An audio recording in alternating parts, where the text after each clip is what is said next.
Good evening, John. Oh, hi, Chris. Well, it's surprising seeing you here tonight. It's lovely to see you. I see that Thank you're you. wearing your Refugee Welcome Here Indiana shirt. I'm Refugees are matching, welcome here. but I have a slightly nicer webcam, so my color correction's a little bit better. Well, I've gotten a little more sun this summer. I'm not quite. Well, I got a little boy right here whispering in my ear too. Oh, hello, Coleman Waters. I know that guy. Well, we are so grateful to Exodus for having us this evening. Of course, this is a strange time for Exodus, for so many organizations that work with vulnerable populations, and a strange time for all of us. We are used to gathering together in person. It's one of the highlights of my year, and I know many of you feel the same way. We wish that we were together in person, and we hope that we will be again soon. But in the meantime, we are together in this way, and just because we are physically separated doesn't mean that our support for refugees and refugee resettlement in Indiana has changed at all. In fact, many of the challenges faced by refugees recently resettled in Indiana have been complicated and multiplied by the challenges of COVID-19, something that we'll discuss today with a wide variety of guests. We're going to have lots of special guests for you. We're going to have a cooking tutorial about how to make my favorite dish of 2020. Chris, have you made your tea leaf salad? You know, I have made my tea leaf salad, and I've actually had it several times before. Little on the spicy side, but so delicious. good. And in fact, everybody bubbling in anticipation. If I had a better webcam like John Green, professional YouTuber. I made ours in advance so that we wouldn't have to, pause the live stream to enjoy. John, I wouldn't say I made it in advance, nor would I say you made it in advance. I would say we had assistants making it in advance. I certainly had a lot of support. It's good to see everybody commenting in the comments section. Looks like we have a great audience out here tonight. Everybody's excited. I think they're excited to see everything that's coming up, and it's nice to have a little help at the top of the show for a change instead of just when it comes to raising money at the end. So thank you for being here at the beginning, John. My pleasure. But while we're talking about support, why don't we thank our sponsors here at the beginning of the evening. We're going to have a great night together, but I think it's appropriate to thank the sponsors who made today possible and who continue to support Exodus even amid all of the uncertainty. If we have that, and look at that! Wow. It's our slide that allows us to thank our sponsors. This is a professional event tonight, John. Well, we're very grateful to Nikki Hua, who is directing the show in the background and volunteering her time and talent. So thank you, Nikki. And thank you to all of our sponsors: Luna Language Services, Lilly, the Indianapolis Airport Authority, the Second Presbyterian Church, the First Financial Bank, the Morales Group. Let me take this one. Sarah Uris Green and John Green and Eskenazi Health. Incorrect. We are very grateful to be on a list with Eskenazi and the Indianapolis Airport Authority, the best airport in the world. Luna Language Services, the world's best language services company. Second Presbyterian Church, my favorite of all the Second Presbyterian churches in the country. It's so good it should be called First Presbyterian. The Morales Group, which has been such, and Lilly and First Financial Bank, which have been such tremendous supporters of the work that Exodus does, and really facilitated the resettlement and process through all of that with tons and tons of support. So thank you. Also, our advocate sponsors, Cummins Inc. and Charles Schwab. And you want to do the ambassador sponsors? I think I can handle the ambassador sponsors. Barnes and Denig, and Vista, Franciscan Health, Indiana University Health, and the Marion County Public Health Department. So thanks to everybody who chipped in anything you can. And everybody has an opportunity to give tonight. There's a challenge match. John, you want to talk a little bit about the challenge match and our good friends the good friends of Exodus Refugee, the David P. Sheets Foundation? Yeah, so if you donate between now and Friday at 7:30 p.m., so this is a 24-hour match. If you donate, all gifts will be matched up to $20,000 by the David P. Sheets Foundation. So thank you so much to them for putting up this match. We want to make sure that we max out that match, and you can give right now at givergy.us/Exodus. It's givergy.us/Exodus. You can see the link right there, and it takes you to a donation page where you can either make a direct donation and not claim a perk, or you can purchase a Refugee's Welcome Bag, which includes this sweet T-shirt and also all of the ingredients for this phenomenal tea leaf salad, which, by the way, Chris, I don't know about you, but like this is a restaurant quality, like this is one of the nicest meals I've ever had. In fact, you could probably get it at maybe one of the Burmese restaurants listed on the International Restaurant Picks, which also comes in your gift bag. Hey, John, the giving ends at 7:30 tomorrow night, but tonight at 7:20 ends the silent auction. That's right. Everybody has 42 minutes left on the silent auction. We'll touch on some of those great things a little later in the show, but right now I think we're scheduled on how to make the tea leaf salad by Kim Sain. So we're going to watch a video about how to make the tea leaf salad from Kim Sain. Thank you, Kim.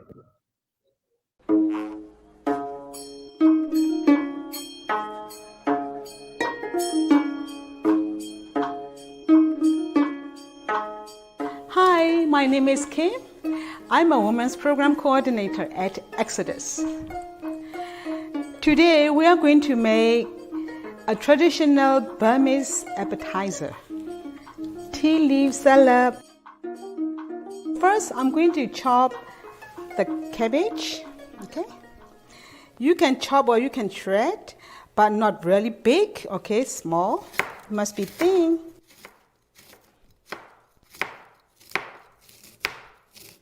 Okay, and then I'm going to put a side of dish here. I'm going to chop a little bit more.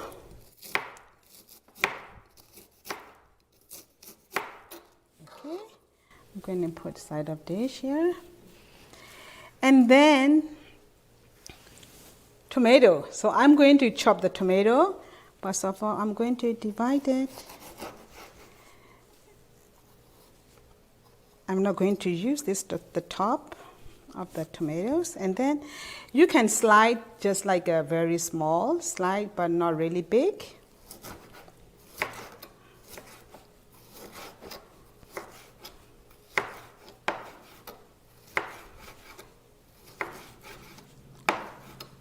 I'm going to chop all these tomatoes. Okay, then I'm going to put a side of dish in here. Okay, and the next step here, this is our Usana tea leaf product. So I'm going to open it. This is crunchy bean, fried beans, all types of bean in here, and all sesame seeds as well.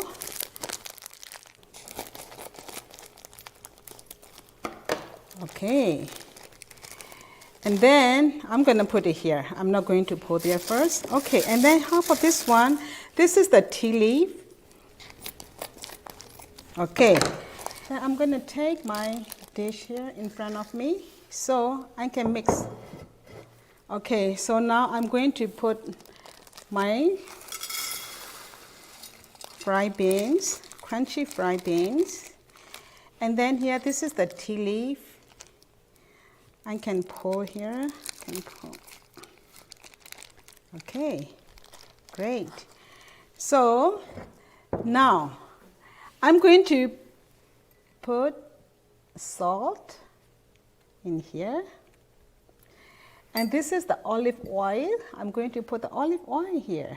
Okay. Okay, great. So are you ready to mix with me? Okay, now let's mix, okay? So I'm gonna try here. Now let's start.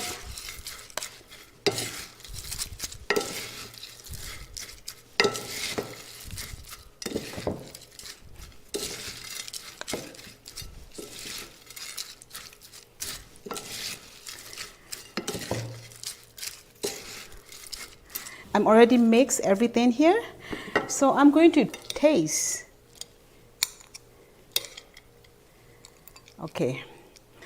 In Burma or everywhere in where the Burmese people lived, when they eat tea leaf salad, they used to drink normally with a hot tea. So any kind of tea bag you can use. Okay, now I'm ready to eat. So now I'm eating this. That's very good. I'm going to eat a little bit, but not really spicy, but we like to eat chili. Very good. Garlic, fresh garlic, you can eat, but if you don't want to, you don't have to, but I'm going to try. That's very good. Then after that, very good. Okay, I'm going to have my tea. That's really good, okay? So, I hope that now you see what I'm doing, my tea leaf salad presentation. Please enjoy with your family at home.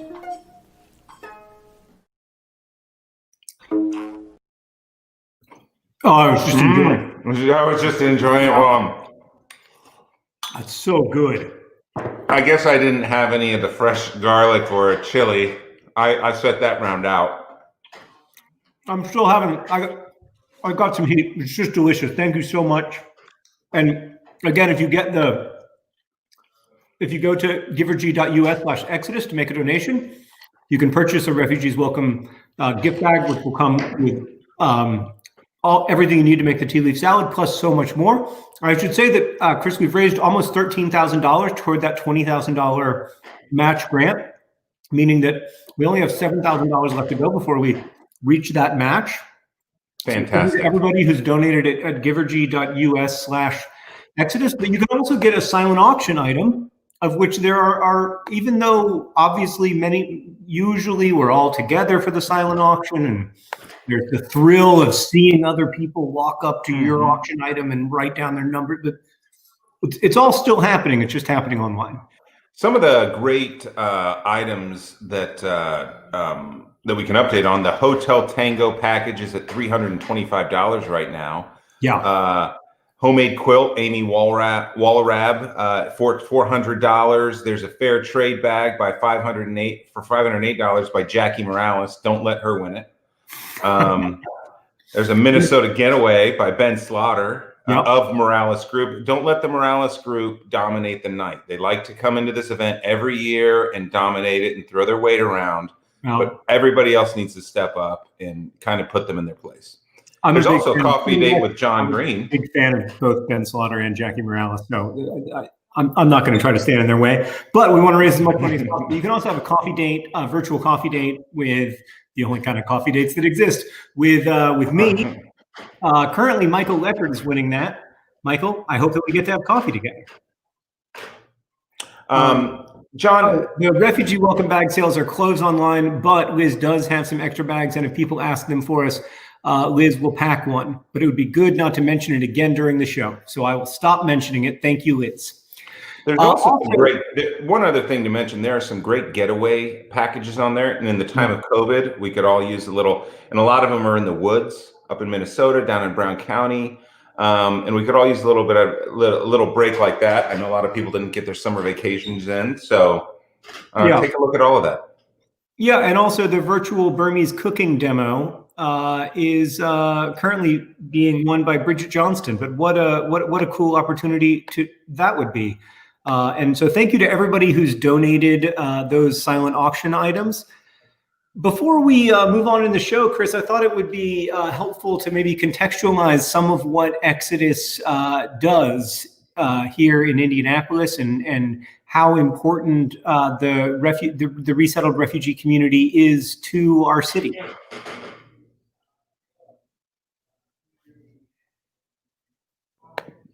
Oh, you want me to? I'll just keep talking.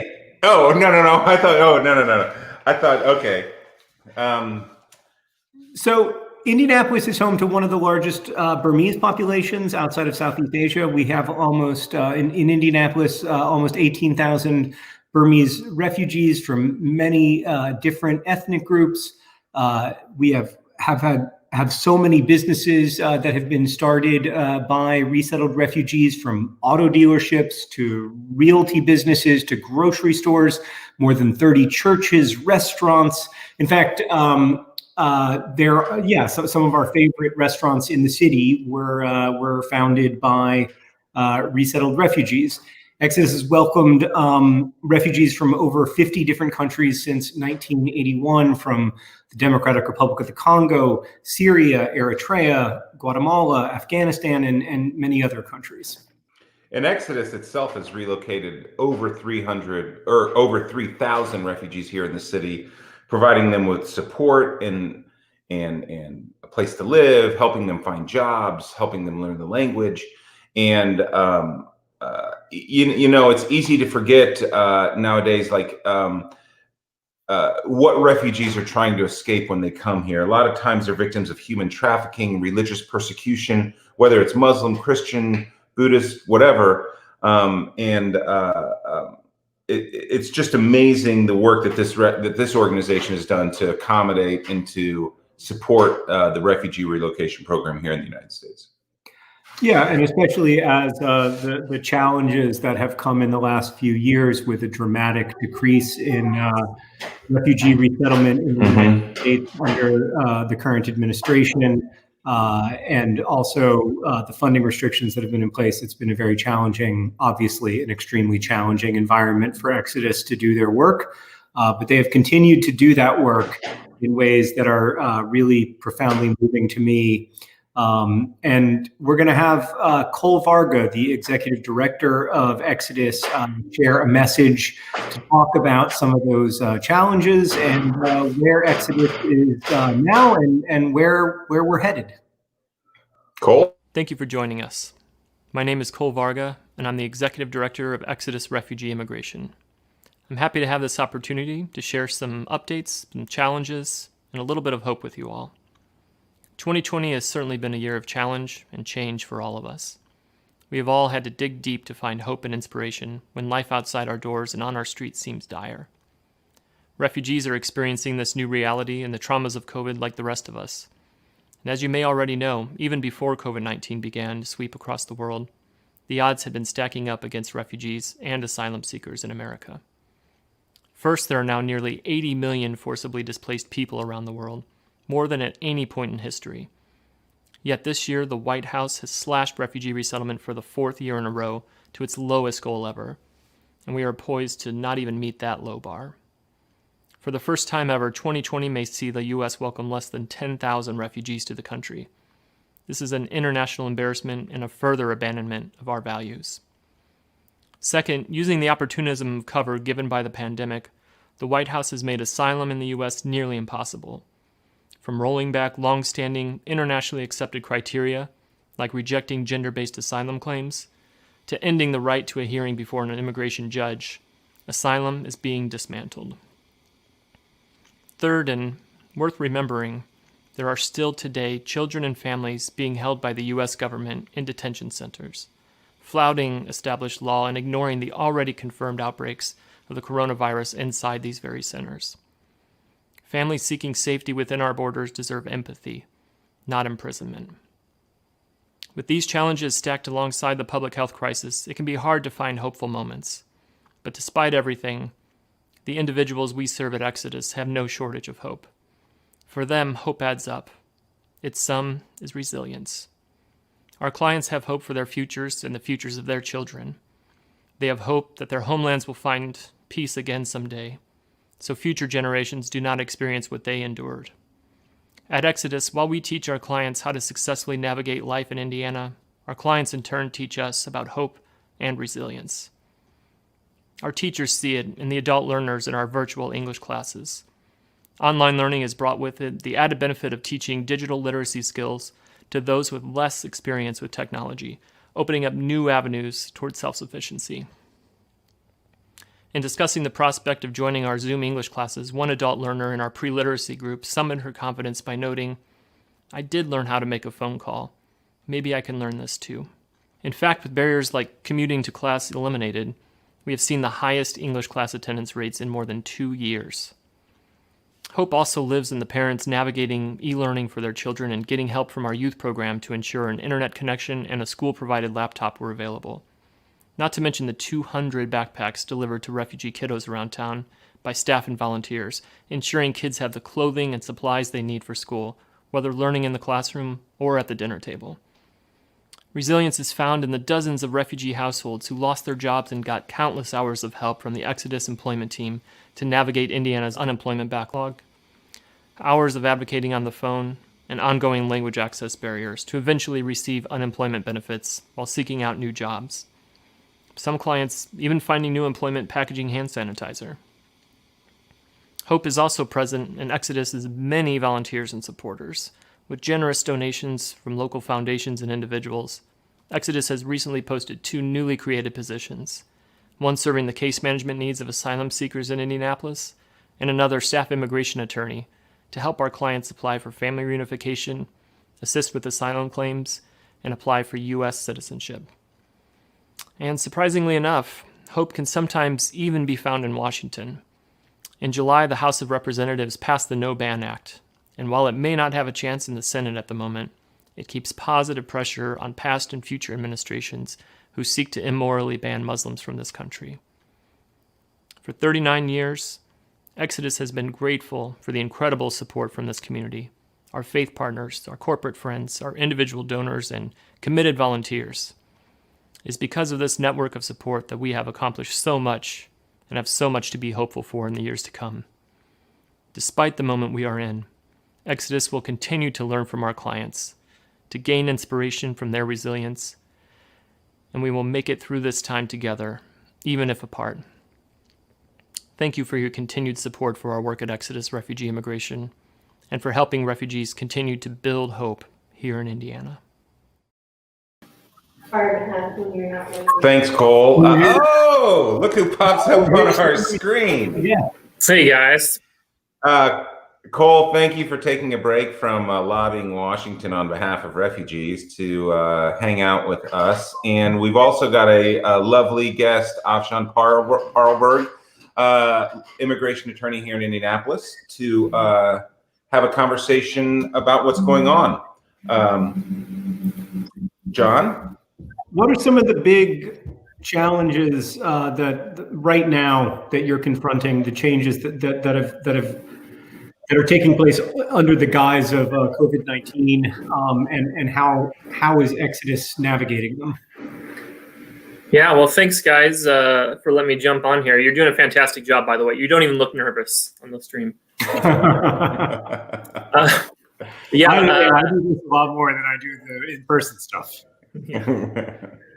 Well, there's plenty of challenges, but let's look at 2. So on the resettlement side, and I'll toss it over to Afshan in a minute to look at the asylum process right now. But on the refugee resettlement side, of course, it has been cut after cut the last 3.5 years to this program.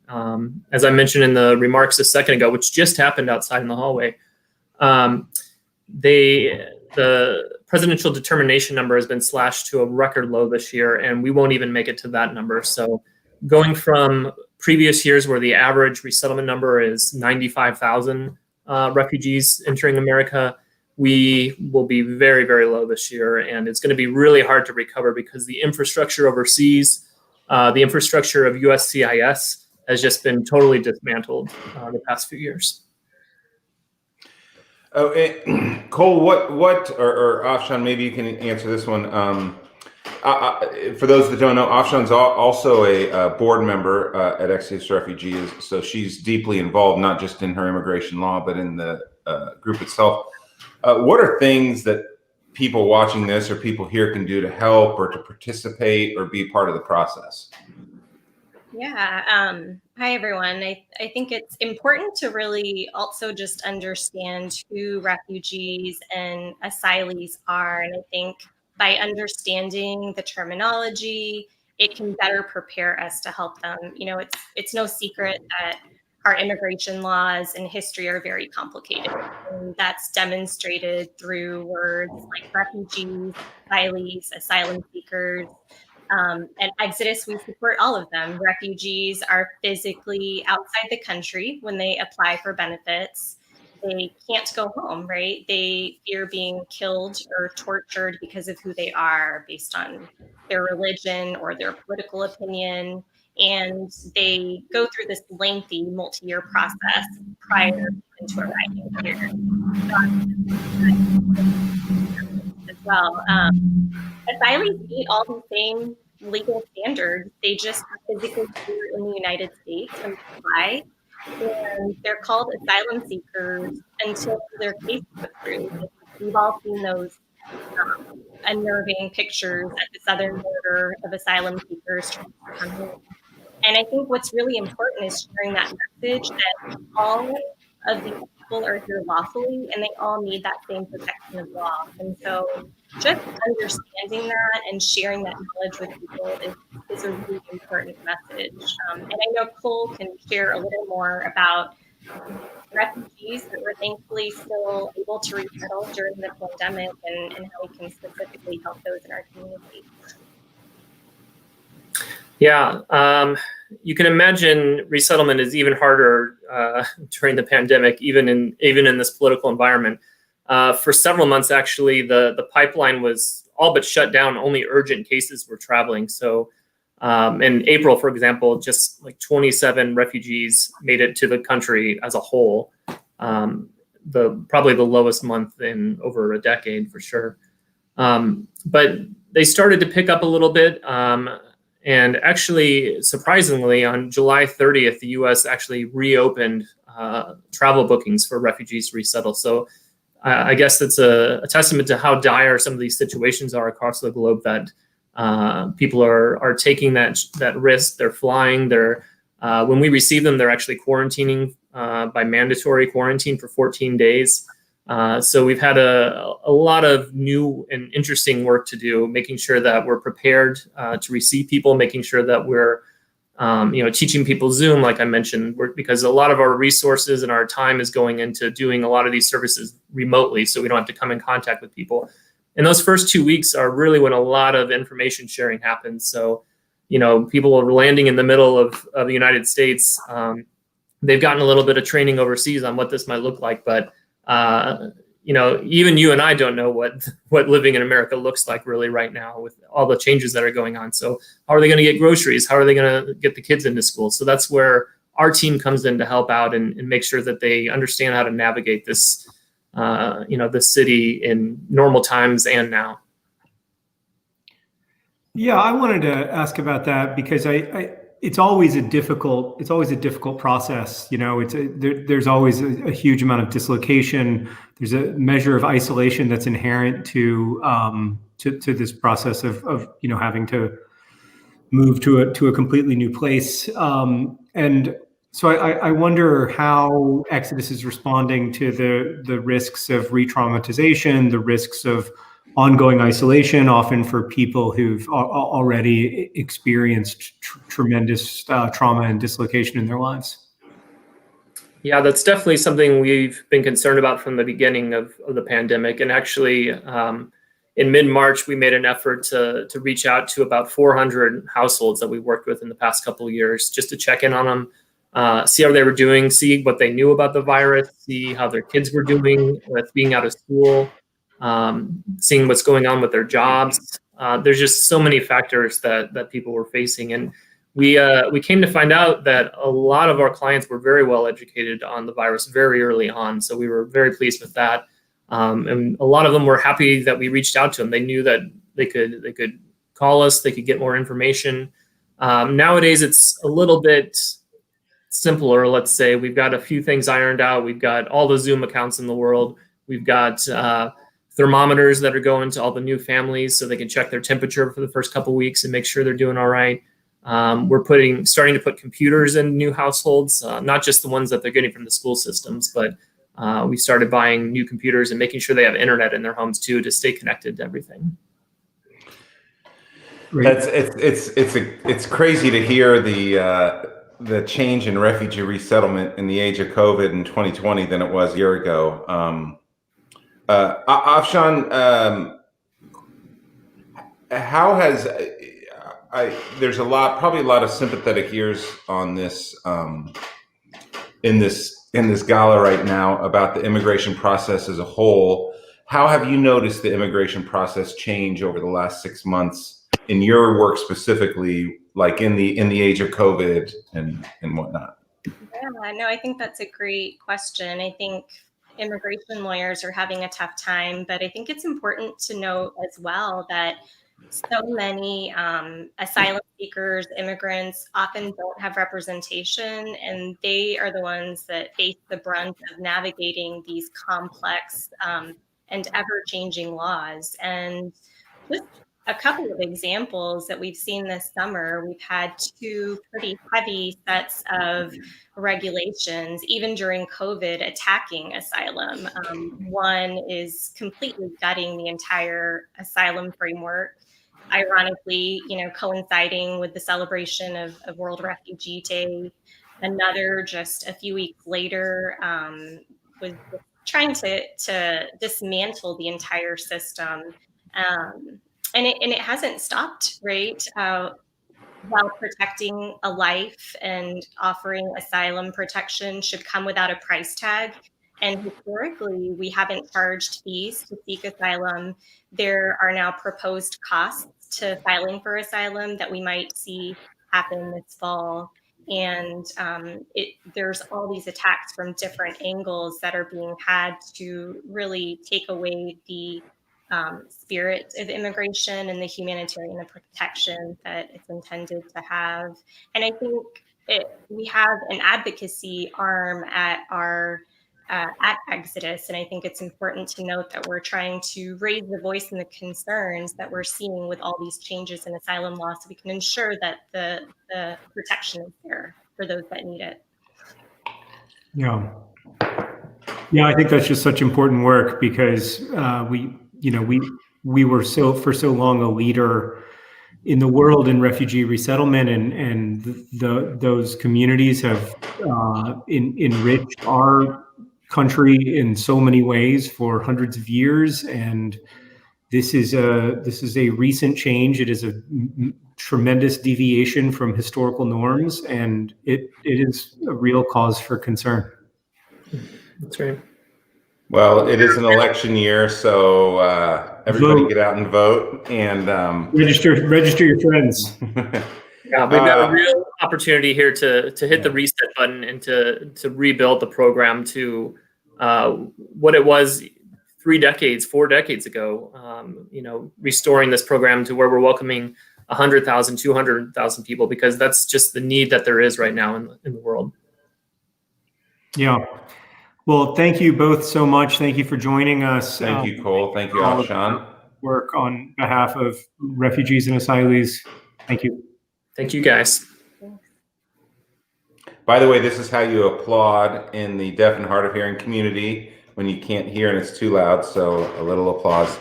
That was wonderful. Thanks. Hey, I just want to, we're so blessed to be able to have 2 experts and people that can speak more to the struggles and the needs of the refugee and the immigrant population in Indianapolis than Cole and Afshan. So that alone is worth tuning into this event to listen. Yeah, really fortunate to be able to hear from them, and really grateful for their commitment to refugee resettlement in Indiana. And if you want to support Exodus's work, you can do so at the link givergy.us/Exodus. In total, in the doobly-doo. Before we move on, I just want to say a couple things. In total, we've raised over $28,000. There's a beautiful art assignment basket curated by my wife, Sarah Uris-Doreen, that includes her book, You Are an Artist, but also includes lots of really lovely art making materials to help you bring your creative endeavors to life. And we also have lots of other great silent auction items over at givergy.us/Exodus. And that silent auction ends in 13 minutes.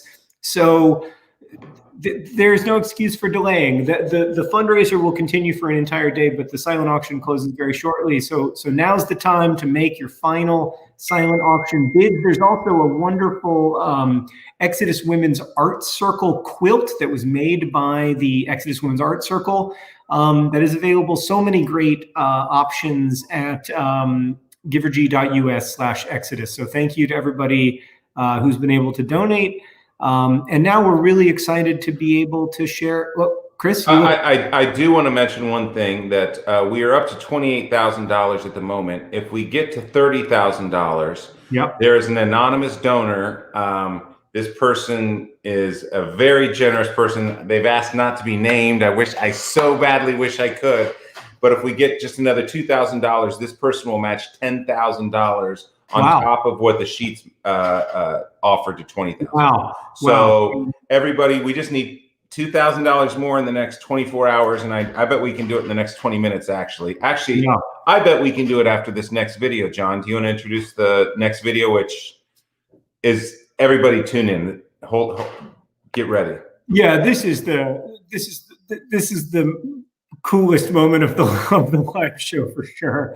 We're going to hear from an Exodus client who, as part of their journey, has recently become an Exodus employee. Suile? My name is Suile Ta, and I am 36 years old, and I live in south side of Indianapolis with my 2-year-old daughter and my husband. I'm originally from Burma. There's ethnic and religious persecution. Being a Christian or a Chin minority ethnic, we experience discrimination. I decided to flee for my safety. I left my parents and my family. 2 things that I took with me is Bible and my family photo. Without having faith, I won't be able to survive, I think. And also this book, this is my father's writing. Yeah. So I think, I can feel like I was with them, at that time, so.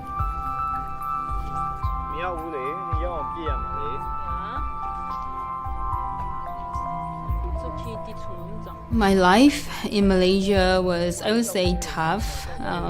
So we didn't have a chance to go to school as a refugee. We are not even allowed to work legally. I heard and some of my friends experienced that, like sexual harassment from local people or like even police.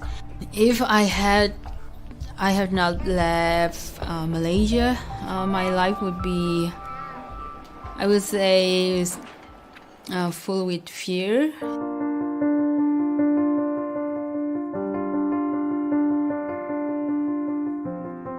I applied a refugee status in 2009, and it takes about more than 5 years to get resettlement in Indianapolis.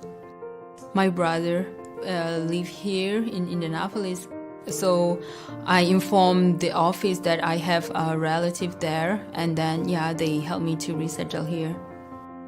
At the airport was my brother. The first feeling that when I saw my brother, and actually I was crying at that time because I feel happy, but at the same time I feel relieved and feeling that this is real. The services that was provided by Exodus was, they pick up us at the airport. They visit to our homes, and then, they check in with what we need or how we feeling. Every action that they do, it's mean a lot to us. Like, we feel accepted. During the training, one of the staff member mentioned that we have an opportunity to continue our education. And that moment, I decided that I want to go back to school.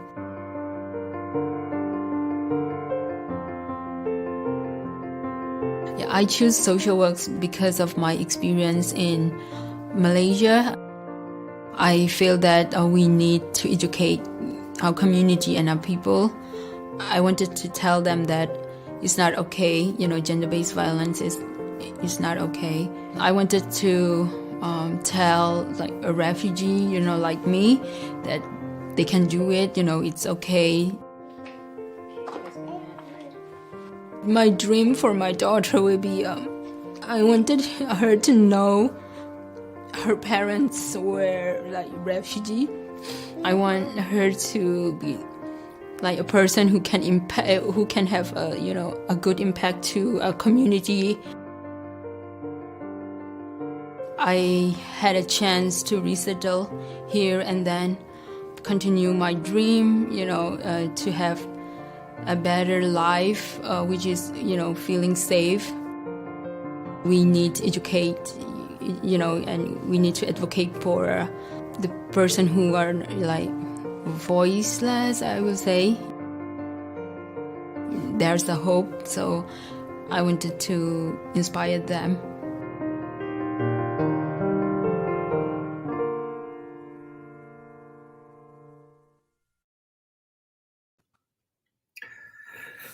Hi, Sweet. Hey. That was such a beautiful video. Thank you so much for sharing your experience. Thank you for having me. Sule, that was just unbelievably moving, and I've met people who have shared a story similar to yours many times, and every time it sets me back and it humbles me, and you're a hero. So thank you. I'm wondering if you can share with us a little bit about why you chose to social work in general, and why in particular you've chosen to pursue an opportunity with Exodus. Yes, the reason why I choose to work with the organization like Exodus is because of my experience in Malaysia.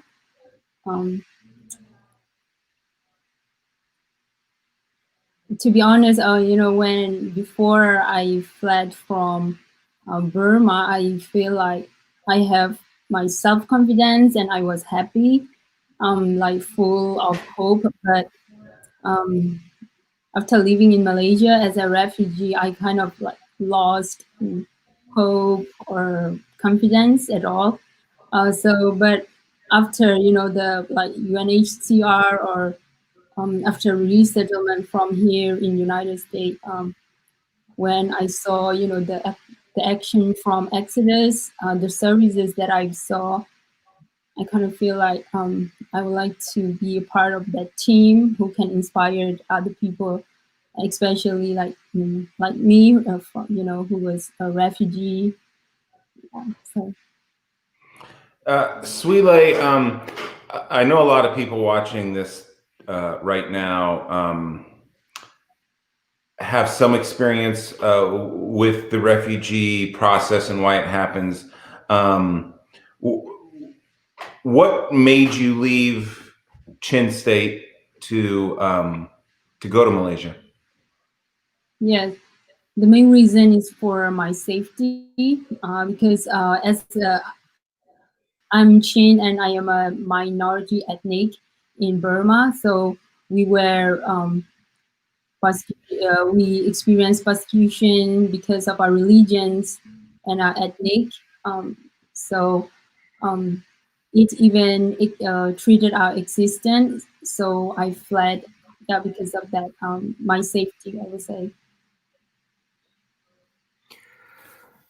I'm so grateful that you came to Indianapolis, that you followed your brother to Indianapolis, and I think everyone would agree, everyone in the live stream would agree with me that we are so grateful to you, and that you make our city stronger and make us more proud to live in Indianapolis. Can you talk a little bit about the Burmese community in Indianapolis? Yes, I will say we have here around 2,000 people or 20,000 Burmese refugees in Indianapolis. And then I would say, even though we came from Burma, but we speak different language, we have different kinds of languages that we speak. But we all try to learn a new culture, like, and then at the same time, I feel like we all kind of, try to keep our heritage or our culture, but also value and then trying to adapt in the United States. And what are some of the big challenges you see in your new work now?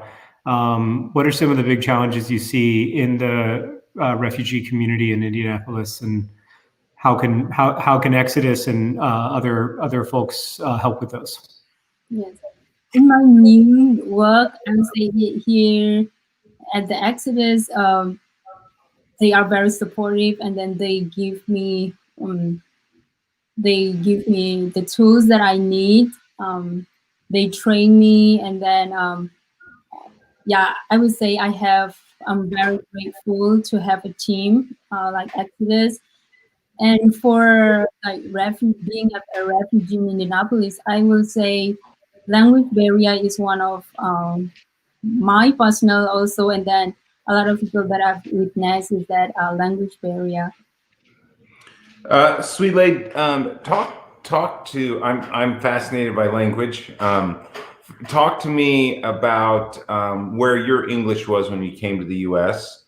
And also educate everybody who's kind of watching about the difference. Well, first of all, what Chin dialect do you speak?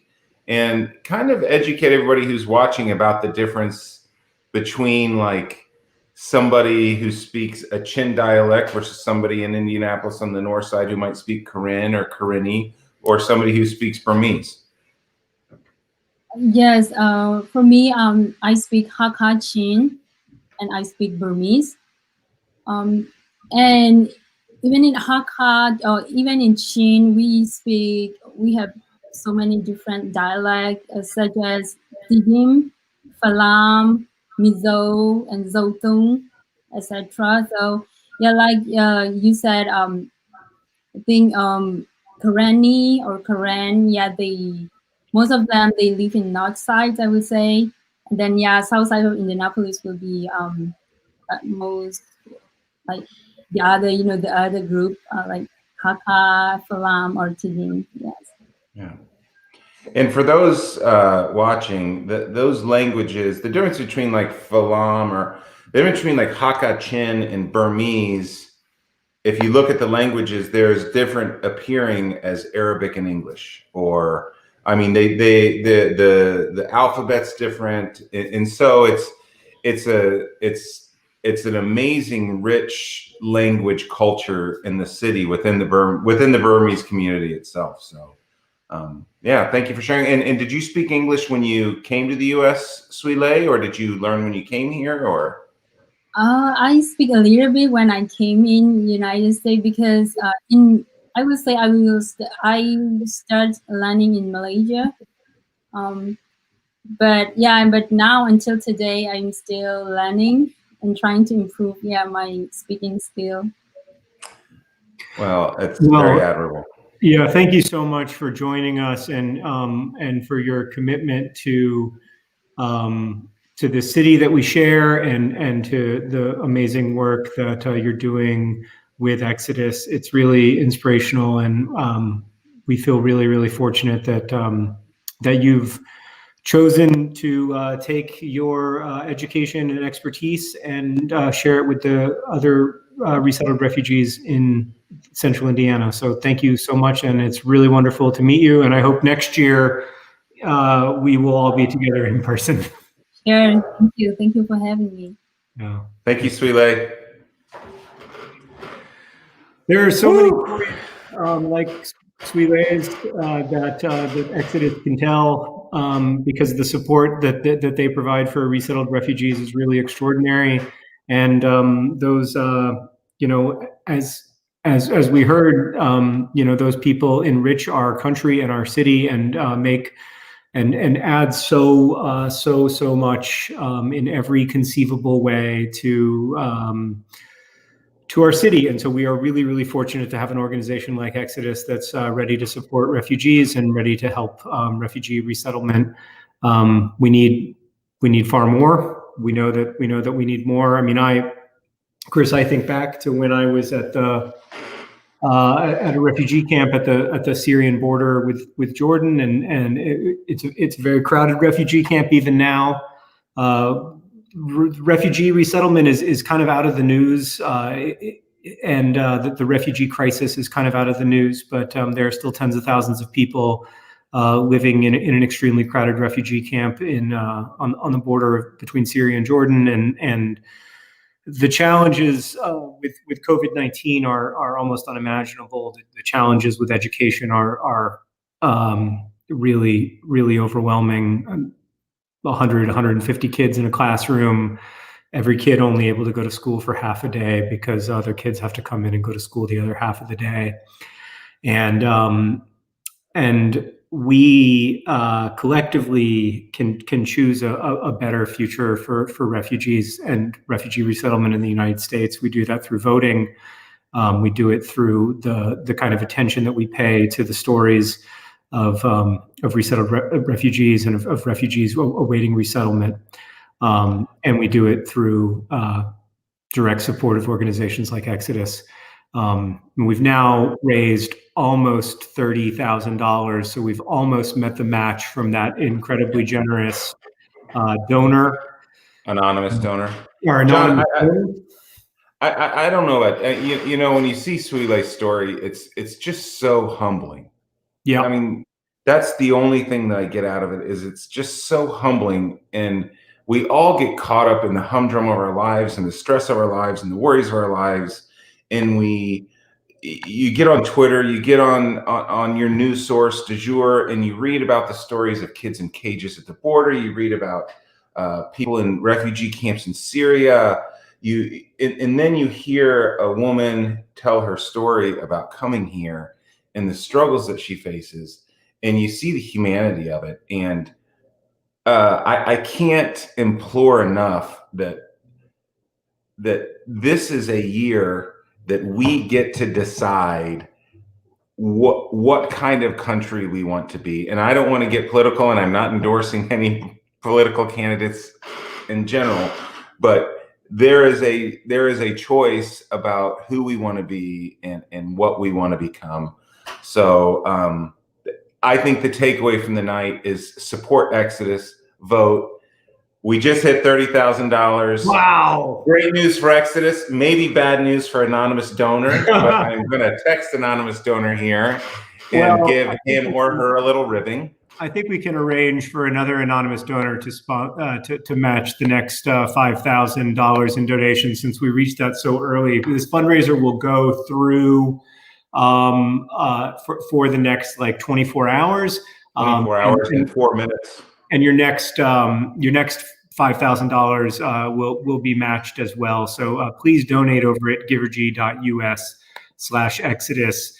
We need to say a huge thank you to everybody who joined us in this live stream tonight, and was everybody behind the scenes, especially Liz and Nikki and Sarah Hindi, who have made this run so smoothly. Thank you very, very much.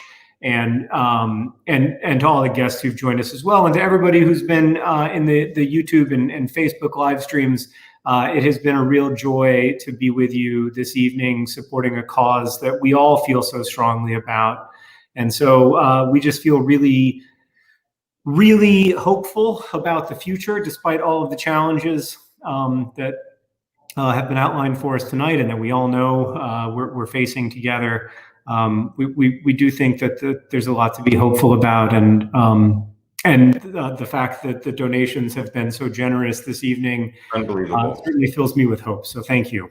Unbelievable. And I mean, the comments have been blowing up all night. It's just it's so great to see everybody participate. I guess we're fortunate that this is six months into COVID, so everybody's used to this sort of event.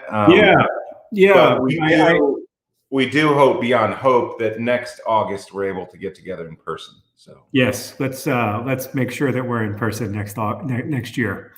But in the meantime, when an organization like Exodus really needs your support in a time that's full of uncertainty and difficulty and challenge for all of us, and of course we understand that, for many people, circumstances have changed, and giving it just isn't possible right now, and that's fine. Exodus will be here in the future, but we are really, really grateful to everybody who's donated so much, everybody who supported the silent auction, and we just feel really lucky to be here with you tonight.